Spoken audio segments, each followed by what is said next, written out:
try and help other people see through the false light veil. These people have upset a lot of people. Ultimately, they're harming people, which is what this challenge is about. We believed them so wholeheartedly, so willingly, so lovingly, and to be taken advantage of. So use your discernment as much as you possibly can going forward. At least hear our story, because what is being presented to people and what is happening in the background are two completely different stories. I'm still recovering myself from this trauma of having worked with them. This is all still going on right now. We are still actively engaged in an online battle with these cult leaders, essentially. It's a lot of these prominent New Age teachers, and that's what I do, because people are getting harmed, they're getting suicidal. I mean, it's really incredibly bad what's going on. And it's all shrouded in this love and light, unicorns, rainbows. And that's what makes it so appealing for people, because it feels so good on the surface. So prove it to us first that you're good enough, and then we'll think about, and then we tell you how good you are at what you do. And then, and then we determine how much we think you're worth. And people that have had a lot of trauma as well, that get hooked into these things, because again, it feels good. And I think a lot of people, obviously, in this world, they have things like abandonment wounds. Perhaps dad wasn't around, mum wasn't around, or both parents weren't around. So they grow up looking for a family. And so I think these sort of setups provide, a really strong family unit. I saw some of the footage there where everyone was like sitting together, and Eldora and Simon are smiling, and she's nodding when he's talking, and he's nodding when she's talking, and so yeah, it's very kind of like parasitic, I would say, the way they go around it.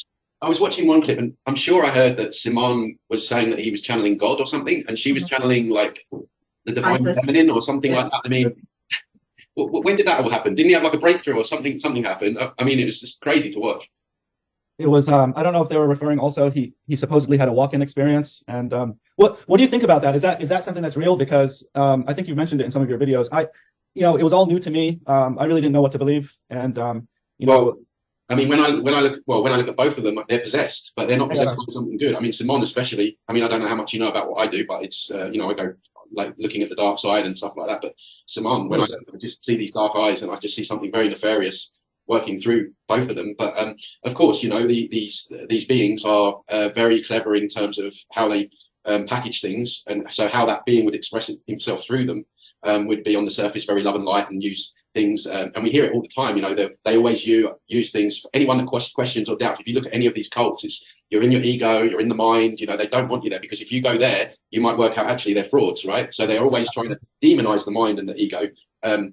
People that get caught up with this stuff, they get put under like a false light spell, and it's almost like there's a haze where normally they wouldn't really, like you say, normally you think, well, that's just BS, like what he's doing there, and you disregard it. But there's this spell or this haze that falls over people's, like a veil as such. And I refer to that as like the false light frequency, because the energy that they're working with is literally a false white light frequency, and it puts people in this kind of hazy, like the lights are on but no one's home kind of thing. I don't know whether that's something that you experience. I think even some of the music that they use, and I can especially speak to this after attending the last event that they held with the New Earth Mystery School for the Hermetic Principles of Thoth, which was completely plagiarized by other spiritualists and activists out there. I'll just name Billy Carson as one of them from Gaia TV, and everyone else there who has covered the King's Chamber and everything else going on with just studying the pyramids of Giza. Anyway, but the meditation, just that meditation, as I was listening to it that day with Eldora and Simon, and I'm noticing and I'm hearing like the frequencies that they use in that music, that really, really lowers the vibration. It puts the mind into a certain kind of a fear state, if you will. And when you do that enough to people, I truly believe that you're causing them to be dependent on you, because you put them into a state of fear, and then you're telling them you're the only source through which they can gain enlightenment or ascension, right? And then so they believe it, and they think that, so they keep coming back for more, and that's how they keep their audience addicted, truly, to that. Yes. Tony, you are absolutely spot on with what you're saying about that veil. And these are spells. Okay, let's just cut right to it. And these spells are very real.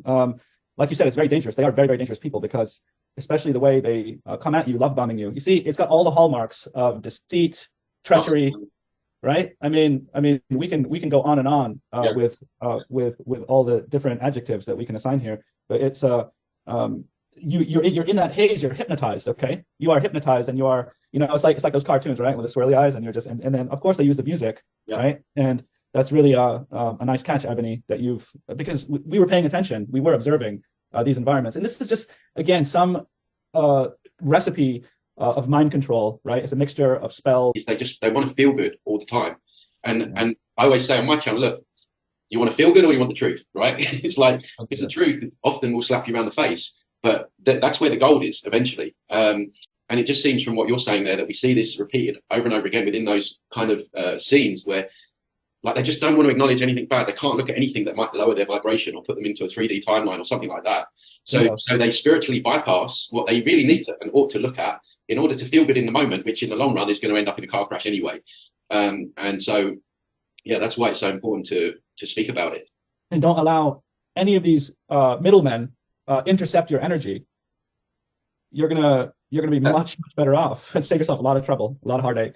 Yeah, exactly. I mean, this is what I talk about all the time, that the new age, where I think that personally we should all be heading to is towards being sovereign. And, like you say, realizing that we are powerful and we have that connection. But the new age and to certain extent religions as well, they want to put all these middlemen in between. And so that connection to self, to sovereignty gets severed. And then the problem is that you have all these people that, are looking for something outside of themselves to come and quote unquote save them or help them or change their life or something like that. And it just takes the personal responsibility, the sovereignty away from the person. And so what happens is we end up spiritually bypassing and never getting any further forward than what we started. So, but the thing is, the other difficult thing is as well, like, especially right now, people are realizing, hang on a minute, I've been lied to all my life. Everyone's finding out about all the corruption going on, and, we can talk all day about all of that. And, there's this cabal and everything. And so people are now more than ever, they're looking for something. They're like, oh my God, look at all of this, especially the people that have woken up over the last couple of years. I mean, I don't know about you guys, I've been aware of things for like 10 years, but to wake up in this period now with things as crazy as they are, of course, people, they go into a shock from just learning about that. And then what the New Age movement does and other movements is it catches them. It catches them like a butterfly in a hand, and of course everything's going to be all right. All you need to do to get out of this is think happy vibes, and you're going to be on the 5D timeline, and you're over the rainbow bridge, and that's it, right? And of course, right, when you wake up to this chaos, this nightmare, you're like, oh my God, oh thank God. So the New Age just catches people like that, and it's very, very cleverly crafted, and the way they've layered it, and it's genius. I don't like any of it, but it's genius what they've done, and it catches all these people that could be really useful in taking action against what's going on, but then they end up in this haze, this spiritual haze. I don't even like that word these days because there's. Well, one thing I wanted to really try to attempt, even with the documentary, is because. And this was the one quote that I think I mentioned in the documentary too, which is the love, light, and fuck you, basically, because we have to have that level of, yeah, there is love and light, but we also have to have that level of discernment, which is that fuck you, okay? Yeah. Because you're not going to take advantage of my, how does Eldora put it? Don't take advantage of my kindness, right? Don't mistake our kindness for weakness here. That is really your catalyst point to take charge back of the situation and move forward again, because when you have your sanity back, there's no greater feeling, truly. In my experience through all this, there was no greater satisfaction than leaving their vortex, so to speak. Yeah. None whatsoever. For a while, one of the things I guess I noticed I was going through right as I was leaving is that, of course, I didn't resonate with the content anymore. I didn't even want to listen to their meditations, let alone participate, let alone do anything for them. I knew I was on my way out, okay, even before I was terminated, but it was like, I don't resonate with this anymore. I'm only here right now because I need a client. But when I find an out, I'm taking it, because that is the only, when I realize that's the only reason I'm here right now, that's terrible even for me to say. I don't ever want to feel that way working for somebody. You know what I mean? And so to own that, I was like, the moment I got out, it did take me a while. It took me a while to even want to meditate again, or to, just to kind of get into that flow or that practice for myself, and I felt like I had built such a wonderful routine for myself, but I was like, I just need a break from it all for a second here. I don't want to look at anything. I don't want to talk to anything or anyone about this. And then I realized, gosh, this is how deep in it I was, because I didn't talk to anybody about this. I didn't let a single person on the outside of my regular life know that I was working for these people. Why? If I was okay here and doing what I felt like was the right thing and the right work, why wouldn't I share that? There was something in me that knew something's not right here. Yeah. Something wasn't right, and I couldn't put my finger on it, but now I know, you know. Yeah, and it's interesting, just what you mentioned there. I do feel, and I hear it with a lot of people that email me, that they go through like a grief stage after something like this, you know, where it has been all love and light and all of that stuff, that they have this like I call it the awakening from the fake awakening. So you wake up and then you fall into that stuff, and then you realize, oh, actually that's more deception. But that one's really hard to let go of, because like I said before, it all feels so good. So it does take courage to look at this stuff again, like you say, taking a step back and thinking, well, hang on a minute, this doesn't really feel right. And a lot of people, they will ignore that. So it is very, very brave to look at this stuff again. So, so we're going to wrap it up shortly. I could talk to you guys for ages, but I just wanted to get, Ray, I didn't really get to get into your story too much, but that's okay. You know, we can always do another Zoom if that's all right with you guys, you know. And, yeah, I just think that's a really nice place to leave it with that message there, Ebony, of you know, taking responsibility, and yeah, there is love and light, so to speak, but we need that fuck you as well, as you say. I think that's a great way of putting it, and more than anything, the discernment. So trust yourselves. That's the whole point of any of this. Is the reason we fell into this is because we didn't. So, don't ignore that inner voice that's telling you something's off.